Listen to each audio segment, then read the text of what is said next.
pastora Eunice é muito querida, foi minha pastora há muito tempo atrás, quando foi em 1984, 85, né? Exatamente, 85, ela sabe melhor do que eu. Foi o ano que eu fui chamado para o ministério. Foi muito interessante, o ano que eu comecei a estudar e fazer meu seminário. E ela foi uma bênção. Paz do Senhor Jesus Cristo. Amém. Você tem a paz do Senhor no seu coração? Porque, na verdade, quando a gente fala, nós estamos desejando que essa paz que está no nosso coração também seja para a outra vida, né? Então, paz do Senhor, meu irmão. Amém? Se você tem a paz do Senhor, meu irmão que está do seu lado, por favor, faça isso agora. Dê a paz. Que a paz do Senhor Jesus Cristo esteja realmente sendo derramada sobre a tua vida nesta noite. Amém? É um prazer estarmos aqui em Mirandópolis, né? 63 anos, estava vendo lá na frente, 63 anos, é um bom tempo, né? Aí o pastor falou que eu já fui pastora dele, o chamado dele, aí vocês estão dando Matusalém aí, né? Tenho 27 anos de ministério, 2 foi ali em Jardim Rei, né? Na época que nós reabrimos também a cidade de Ademar, e eu estou há 25 anos na igreja de Batista Livre em Cangaíba, né? Então é assim uma coisa estranha para todos, inclusive para mim, mas Deus tem os propósitos dele, Deus tem o tempo, tem um ministério específico para cada vida, né? E estamos ali e trazemos a saudação da nossa igreja. Hoje nós temos culto de missões, todo segundo domingo é culto de missões. Lá está acontecendo um reboliço, estamos orando aí por todas as igrejas perseguidas, hoje em especial. E nós viemos aqui para celebrar com os irmãos mais um ano de vida que Deus dá a esta igreja. E nós nos alegramos porque a palavra de Jesus diz que as portas do inferno não prevaleceriam contra a igreja do Senhor. Não só que o diabo não entra aqui, mas que nós estamos invadindo o reino das trevas e derrubando as portas do inferno para realmente ali levar o evangelho de Jesus Cristo. As portas do inferno não vão prevalecer contra a obra do Senhor. E quando nós vemos mais um ano de uma igreja, nós vemos que até aqui, podemos, como Samuel dizer, até aqui nos ajudou o Senhor, né? Deus tem sustentado e mantido num período tão difícil, onde existem tantas igrejas, né, pseudo-igrejas, tantas igrejas aí, dizendo-se em nome do Senhor, fazendo todo tipo de coisa. E quando nós vemos uma igreja que cultua o Senhor, que louva o Senhor, que honra o Senhor, que o coloca no seu lugar, que é o lugar central nas nossas vidas, lugar central na adoração, porque Ele é o Senhor das nossas vidas, Ele é o Senhor da igreja, e nós nos alegramos mais esse ano, que Deus nos abençoe ricamente, e que essa igreja, que é mãe de tantas outras, né, e com certeza deve ter netas já, que ela possa ainda produzir muitos frutos, para a glória e o louvor do nome do Senhor. Amém? Já apresentaram as visitas, né? Vieram comigo o irmão Ednei, que é de louvor, ele também é superintendente de escola dominical, ele também é delegado, né? Por isso ele não pode sair da igreja. E é uma ovelha muito preciosa. Tem a sua esposa Débora, também é diretora de crianças da nossa igreja. Lá em cima, né, cuidando da galeria, está meu filho André. E está a Tatiana, meu filho André é professor de adolescência, a Tatiana é professora de crianças. Então eu trouxe-os para estarem junto comigo nesta noite, me acompanhando. E eu quero convidar os irmãos a abrirem as suas Bíblias no Evangelho de João, capítulo 9.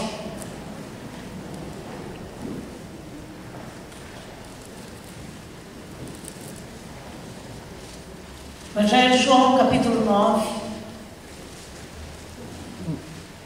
Eu quero pedir aos irmãos que se coloquem de pé, para que possamos ler. Vamos ler do versículo 1 ao versículo 11, do Evangelho de João.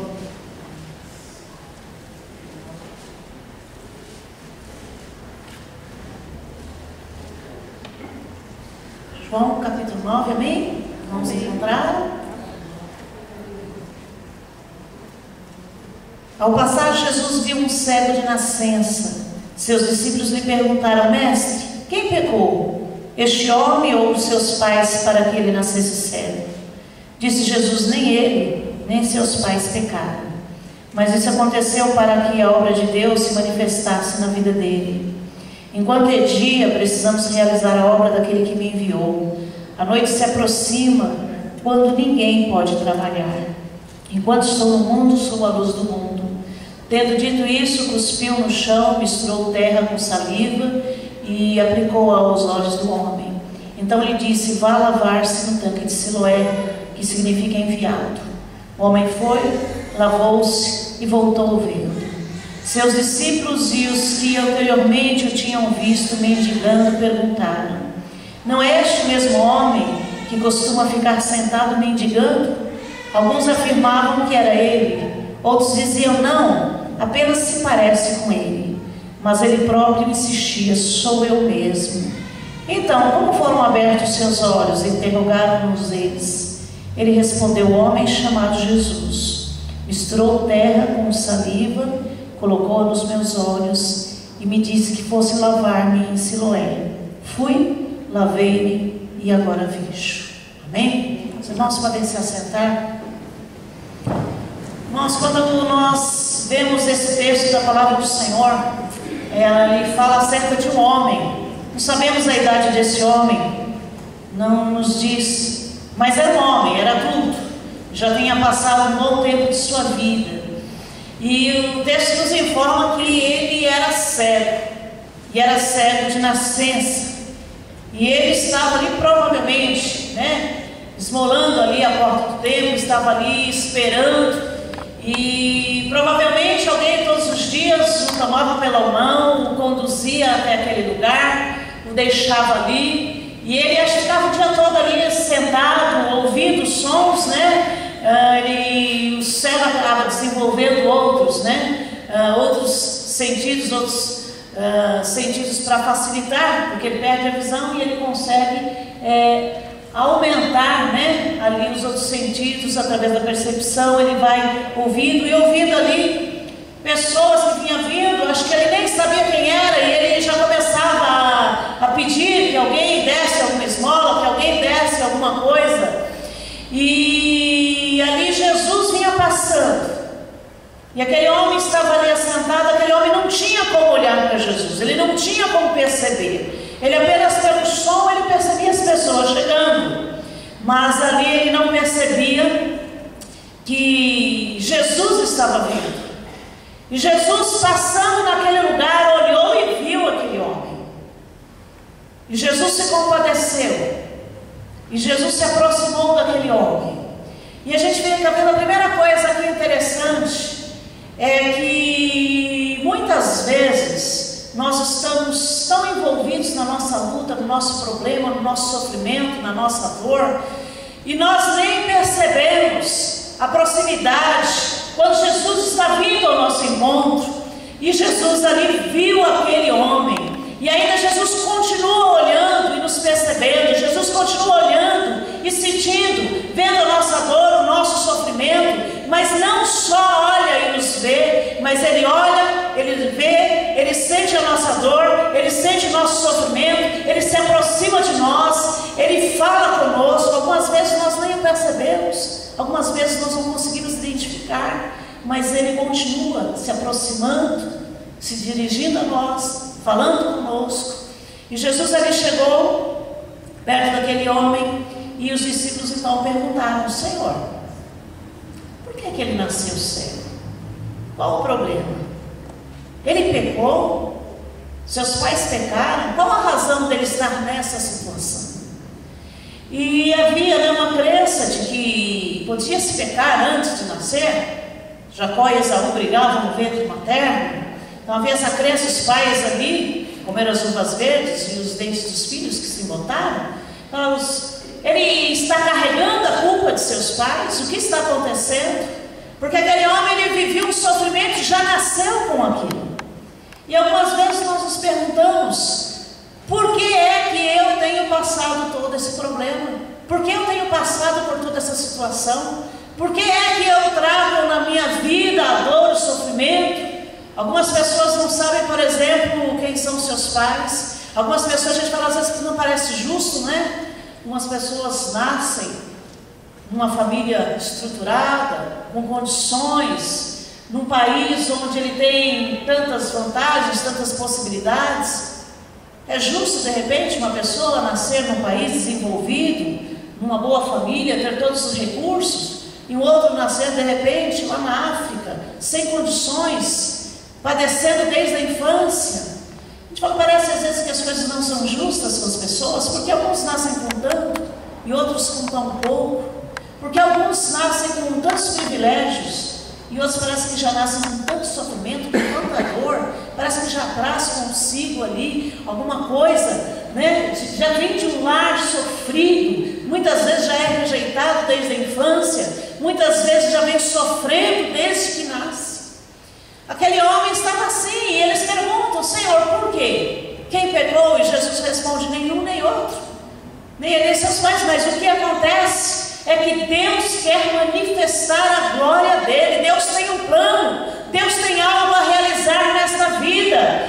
Meu irmão, não importa de onde viemos, não importa o que tenha acontecido no passado, Deus tem um plano para as nossas vidas, e Ele diz que o plano dele é perfeito. Deus tem o melhor, apesar de às vezes nós não entendermos. Deus, por que essas coisas têm acontecido comigo? Por que, Deus, eu tenho sofrido tanto? Por que, Deus, eu vim de uma família com tantos problemas, com tantas lutas? Por que é que eu fui rejeitado? Por que é que eu não fui reconhecido? Por que eu sofro tanto enquanto outras pessoas parecem que não?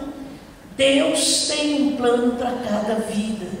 Deus diz, isso aconteceu para que a glória de Deus seja manifesta na vida deste homem, para que o nome do Senhor seja glorificado. Deus tem um plano para cada um de nós. Deus tem olhado para as nossas vidas. Deus tem nos percebido a cada um de nós. Talvez pensemos como aquele homem que estamos sozinhos. Algumas vezes nos sentimos assim, não é? Parece que eu estou sozinho na minha luta, na minha dor. Parece que está tão distante de tudo. E algumas vezes pensamos até que parece que Deus se esqueceu de nós. E algumas pessoas se conformam com a desgraça, com a tragédia, e dizem, essa desgraça mesmo tem o que fazer, vamos esperar. Quando Lázaro morreu, e foi ele sepultado, quando Jesus chegou, Marta falou, Senhor, se tu estivesses aqui, não teria acontecido isso. Onde o Senhor estava? E algumas vezes nós pensamos que parece que Deus está tão longe, parece que Deus não está percebendo minha luta, minha dor, meu sofrimento. A Maria disse, olha, Senhor, eu creio que o Senhor vai ressuscitar. No dia que todos vão ressuscitar, Ele também vai ressuscitar. Eu estou conformada com essa situação. Mas Jesus falou, não. Quem crer em mim, ainda que esteja morto, viverá. O Senhor tinha um plano diferente. Às vezes nós ficamos esperando o Senhor agir de um determinado lado, de uma determinada forma, mas Deus tem um plano para cada um de nós. Deus tinha um plano para aquele homem que ali estava. E o plano de Deus era que o nome dele fosse glorificado, através daquilo que ele iria realizar na vida daquele homem. E nós vemos então que Jesus pega, cospe no chão, faz um lodo ali com a terra e coloca no olho daquele homem. A gente fica pensando nos métodos de Deus. Jesus não poderia simplesmente chegar para o homem e dizer, eu quero que você seja curado, passe a ver agora, e simplesmente o homem poderia curar. Jesus não poderia simplesmente tocar sem fazer um barro, simplesmente tocar no olho e dizer, você está curado. Mas ele tem um outro método. Ele usa barro e coloca no olho um homem que já é cego, que está ali dependendo. Aí Jesus faz ali no lodo, coloca no olho dele, e vem um desconforto, vem um incômodo. E ainda Jesus diz, agora você vai até o tanque de Siloé e lave os teus olhos. Às vezes a gente fica questionando por que Deus utiliza esse método, né? Porque nós queremos dar a cartilha para Deus, dizendo, eu preciso de um milagre de Deus, e Deus tem que fazer desta forma. Deus tem o método dele, o tempo dele, a forma dele. E causou naquele homem um desconforto, terno nos olhos. Quem que não tem desconforto? Depois Jesus diz, vá até o tanque de Siloé e lave os olhos. E aquele homem foi. E eu fico imaginando, será que se isso tivesse acontecido conosco, nós teríamos feito a mesma coisa? Eu acho que a primeira reação quando se coloca terra no olho seria de pegar a primeira coisa mais próxima, a capa, ali o que ele tinha vestido, e passar no olho e tirar aquele excesso. Ou seria pegar ali alguma água, tentar procurar água e jogar água para lavar. Ou buscar alguém me ajude, me leve a um lugar mais próximo para poder restaurar, tirar, limpar isso que está me incomodando. Mas aquele homem foi até o tanque de Siloé. E lá ele pegou, diz que ele lavou os olhos e ele passou a enxergar. Ele foi curado. E aí aquele homem, a primeira coisa que ele faz, ele vai para o templo adorar a Deus. Ele vai para lá, ele vai para a casa do Senhor. Siloé, meus irmãos, é a igreja de Jesus Cristo. Muitos vêm para a igreja por causa do sofrimento. Muitos vêm para a igreja por causa da dor. Muitos vêm para a igreja por causa da enfermidade. Muitos vêm para a igreja por causa da crise financeira. Muitos vêm para a igreja por causa do casamento que se acabou. Muitos vêm para a igreja porque o filho se envolveu com drogas. Muitos vêm para a igreja porque a família está sendo arrebentada. E Siloé é a igreja. Muitas pessoas vêm para a igreja buscando alívio, buscando cura, buscando realmente uma renovação, uma saída, uma solução. A igreja é o Siloé de Deus. É onde as pessoas vêm com a sua dor, vêm com o seu sofrimento, vêm ali buscando algo, um milagre para acontecer. Aquele homem foi até o tanque de Siloé para lavar os seus olhos, para tirar o incômodo, para tirar tudo aquilo que estava ali atrapalhando a visão dele. A visão ele não tinha, mas ali atrapalhando, que estava doendo, que estava incomodando. E muitas pessoas vêm para a igreja, Siloé do Senhor, para obter alívio da sua dor, do seu sofrimento. Se a gente for perguntar, hoje nós tivemos aqui a oportunidade de muitas pessoas falarem, darem o seu testemunho acerca daquilo que Deus tem feito. Se nós formos perguntar, provavelmente muitos vieram pela primeira vez a este lugar, ou a uma outra igreja, e hoje estão frequentando aqui, por causa de uma dor, de um sofrimento, da perda de um ente querido, de um casamento que estava à beira do abismo, talvez do desemprego, talvez da enfermidade, quando você ia para um lugar e outro, ninguém te dava uma solução, não tinha mais o que resolver, e você veio para este lugar buscando uma solução.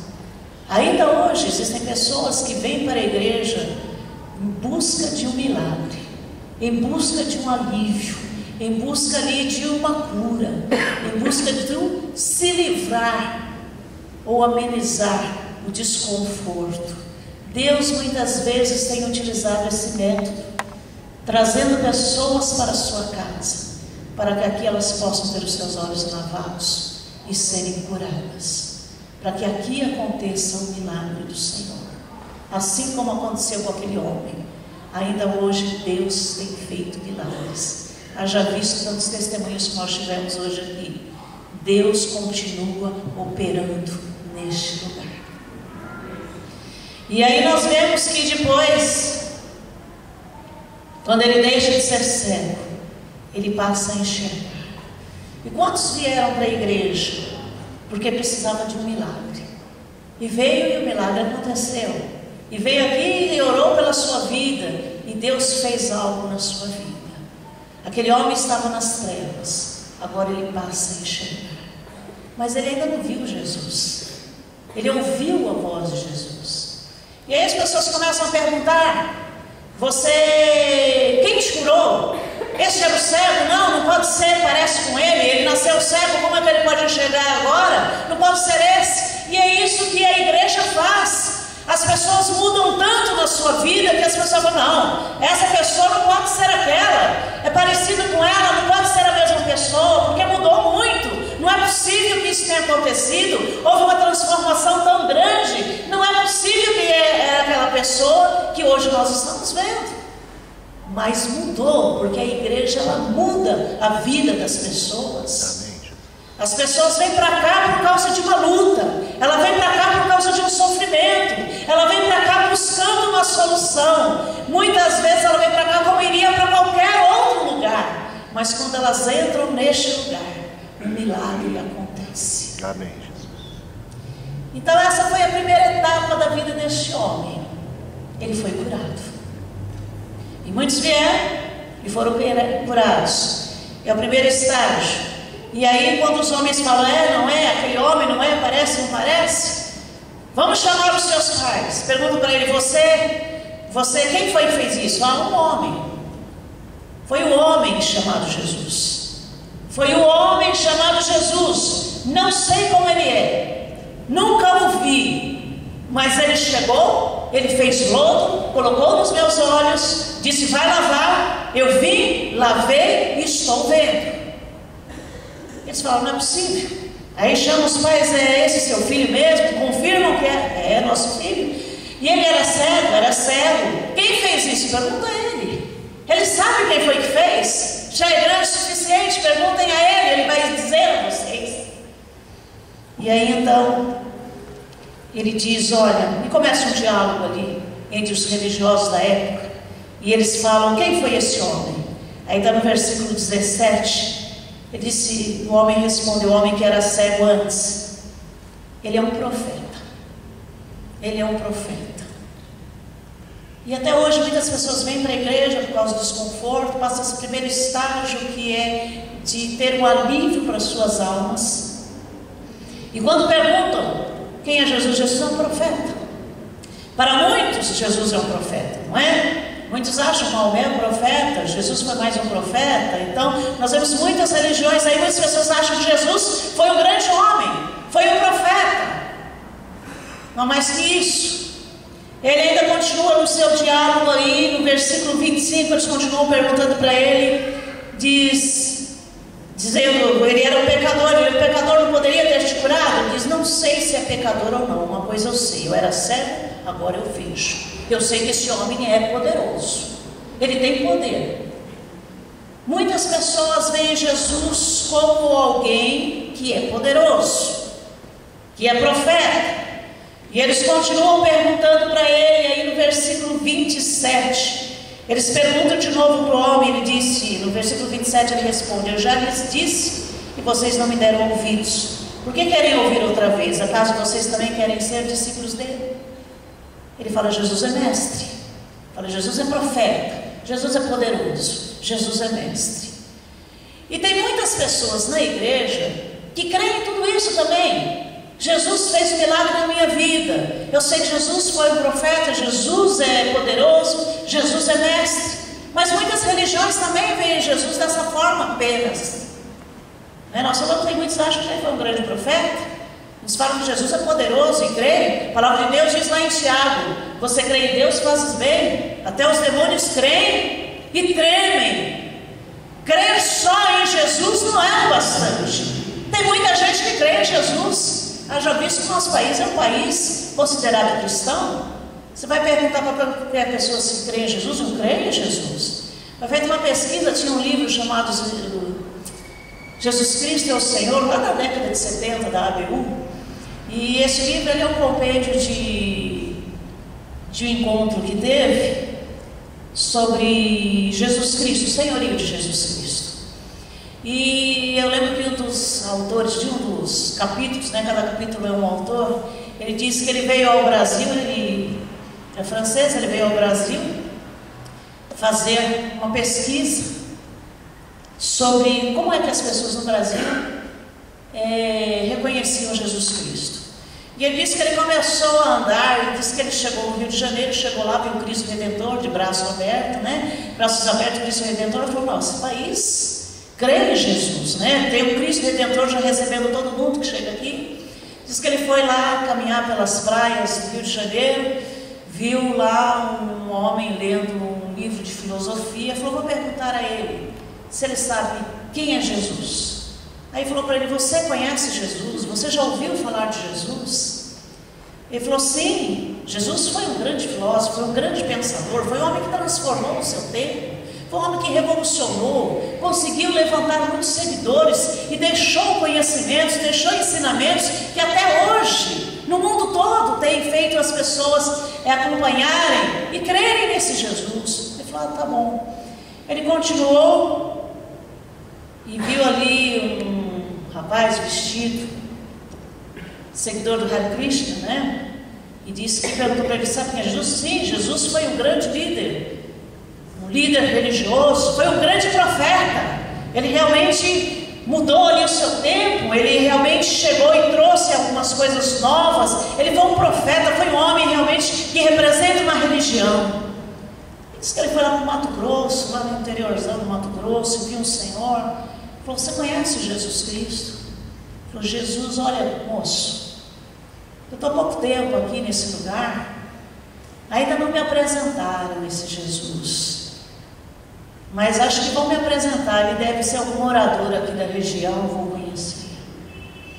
Este homem, primeiramente, ele vai para a igreja, para o Siloé, para o poço, porque ele precisa de um milagre, ele precisa de alívio para a sua vida. Ele está sofrendo muito. E disseram para ele que ali em Siloé, ele deveria se lavar. Muitos vêm para a igreja, porque precisam desse alívio. Precisam transformar, é uma busca, um desejo, talvez uma última esperança.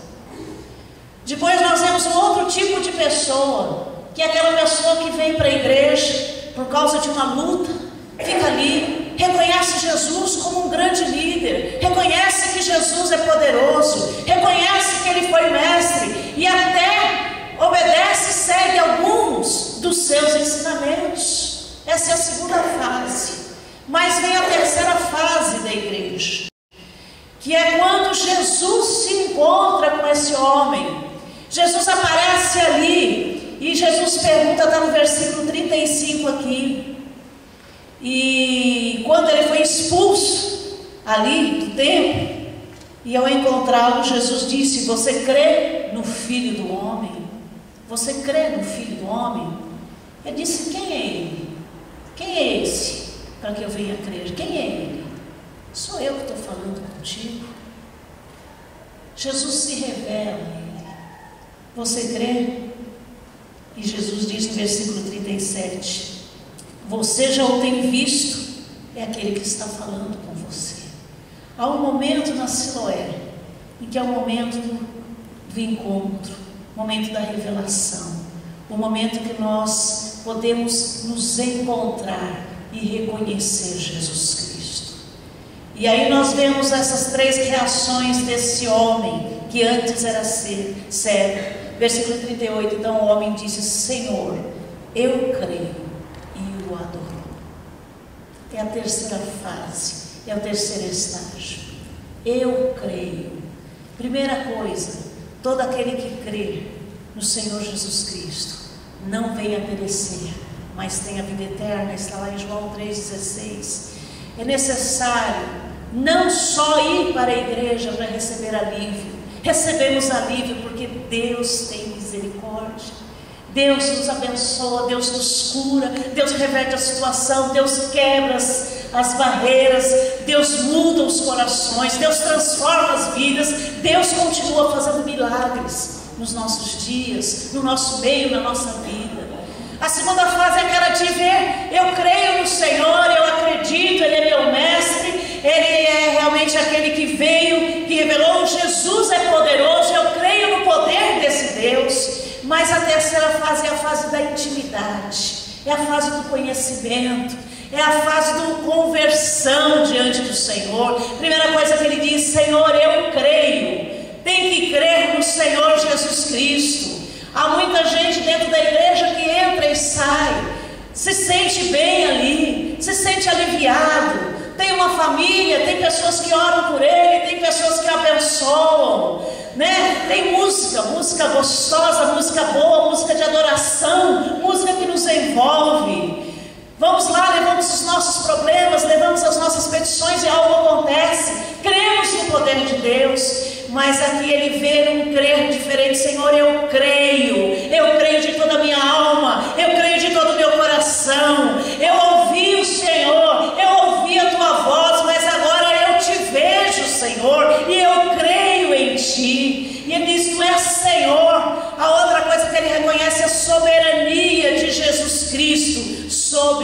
vida dele. Nós falamos aí, muitos conhecem Jesus como um filósofo, como um profeta, como líder de uma religião, mas nós o reconhecemos como Filho de Deus, o Senhor das nossas vidas. E terceira coisa, e ele o adorou. Ele reconheceu que ele é Deus e o adorou. A igreja é o Siloé de Deus. Talvez muitos de nós, alguns tiveram a oportunidade de conhecer desde criança, vir à igreja e de ter a sua experiência com Jesus, porque Deus não tem netos. Agora tem muita gente na igreja que passa a vida toda na igreja e não vê Jesus, não tem um encontro com Jesus, não tem uma experiência sua pessoal com Jesus. Tem muitos que creem. Eu creio no poder de Deus, oro, creiam, Jesus é mestre, mas precisamos crer no profundo da nossa alma como Salvador e Senhor. Precisamos ter essa intimidade com Jesus. Precisamos reconhecer a sua soberania, o seu senhorio sobre as nossas vidas. E senhorio é essa, quando a irmã estava dando testemunho, Se Deus quisesse, eu continuaria ali. Se Deus não quisesse, eu sairia dali. É o senhorio de Jesus. Porque é tão difícil para nós, às vezes, aceitarmos quando um plano de Deus é diferente daquele que nós projetamos. Mas Ele é o Senhor. E como diz lá Filipenses, todo joelho se dobrará e toda língua confessará que Jesus Cristo é o Senhor. E nós podemos fazê-lo hoje, reconhecê-lo já hoje como Senhor das nossas vidas, Senhor soberano. Aliás, na Bíblia aparece mais de 600 vezes Jesus como Senhor, de uma forma direta ou indireta. Aparece mais de 600 vezes Jesus Cristo é o Senhor, Jesus Cristo é o Senhor, Jesus Cristo é o Senhor. E o adorar de todo o coração, se derramar diante do Senhor, reconhecer que Ele é Deus nas nossas vidas. Aquele homem passou pelas 3 etapas. Chegou na igreja precisando de um milagre. Reconheceu que Jesus era profeta, que Jesus era mestre. E ele chegou ali compartilhando com eles que Jesus era poderoso porque fez algo na vida dele. Mas houve um momento que ele teve o seu encontro com Jesus. E quando Jesus se revelou, ele se prostrou, disse: Senhor, eu creio. E adorou Jesus, que é digno de toda a nossa adoração, é digno de todo o nosso louvor, é a razão da nossa existência, é a razão de estarmos aqui. Até o bispo estava dizendo: olha, eu não canto como eles, não canto como eles. E eu estava, enquanto os irmãos estavam louvando ao Senhor aqui, e eu estava pensando no meu banco: puxa, hoje precisamos orar, não é? Para Deus nos fortalecer, Deus nos ajudar. Oramos para engrandecer ao Senhor, oramos colocando as nossas petições diante do Senhor. Precisamos de uma palavra do Senhor para fortalecer as nossas almas, Se estamos passando por uma luta, aquela palavra vem, nos fortalece, nos renova. Se no momento essa palavra não é para hoje para mim, mas eu vou guardar, porque no dia que eu passar, eu vou me lembrar, o Espírito Santo me fará lembrar daquela palavra, e aquilo vai fortalecer a minha vida, e eu vou conhecer mais a Deus através da palavra. Precisamos disso enquanto estamos aqui. Mas lá não vamos precisar ouvir a mensagem, porque Jesus vai estar conosco face a face. Não vamos precisar orar por nada, porque orar pelo quê? Pelo emprego? Estamos eternamente empregados, e o nosso emprego é louvar a Deus pela eternidade, não é? Vamos orar por quê? Pela enfermidade. Eu vou ganhar um corpinho novo, glorificado, para estar diante do Senhor, e você também não vão ter enfermidade. Vou orar por problema familiar. Que problema familiar? Lá não existe isso. Eu vou só adorar, eu vou só louvar. Então, pastor, vamos louvar. Acho que eu vou receber uma voz nova. Vamos louvar eternamente diante do Senhor. Amém. Irmãos, este é o Siloé, a igreja do Senhor. Que bom que no meio deste mundo de tantas lutas e tantas dificuldades, um dia Jesus olhou para a minha vida Um dia Jesus olhou para a tua vida. Independente da situação em que você vivia antes, independente da família que você veio, independente dos sintomas que você tinha de rejeição, de medo, de angústia, de dor, de depressão, de sofrimento, de doença incurável, um dia Jesus olhou para nós. Um dia nos achegamos ao Siloé do Senhor. Ouvimos falar que Ele veio e falou em nome de Deus, Ele era profeta. Ouvimos falar que Ele era mestre e começamos a querer aprender os ensinamentos dEle. Vimos que Ele é poderoso. De onde viemos, aonde Deus nos colocou. Mas nós temos que reconhecê-lo como Senhor, crer de todo o coração e adorá-lo, porque Ele é digno do nosso louvor e da nossa adoração. Louvado seja Deus por esses 63 anos desta Siloé, onde tantas vidas aqui passaram, tantas foram curadas, tantas tiveram um encontro com Jesus, tantas o reconheceram como Senhor. Talvez muitas estão em outros ministérios, em outros lugares, mas o papel da igreja é falar de Jesus, apresentar o caminho que é Jesus. Muitos aqui hoje estão porque passaram por essas 3 fases. E no futuro, enquanto Jesus não voltar, muitos ainda chegarão a este Siloé. E você que já passou por essas etapas, seja um ajudador. Ajude essas pessoas a encontrarem Jesus, o Senhor, e levá-los também a adorar, mostrando que Ele é digno de toda adoração. Amém, irmãos? Amém. O Ednei vai estar louvando mais um cântico, depois nós vamos estar orando. Quando o Ednei vier aqui, eu nem falei do Orodízio, porque o Orodízio ele é propriedade de todo o concílio, né? Eu esqueço que ele é membro de Cangaíba, porque ele é proprietário, ele está aqui conosco também, o Orodízio. Então, após o louvor, que você possa ouvir esse louvor e que você possa adorar o Senhor, que é digno de toda a nossa adoração.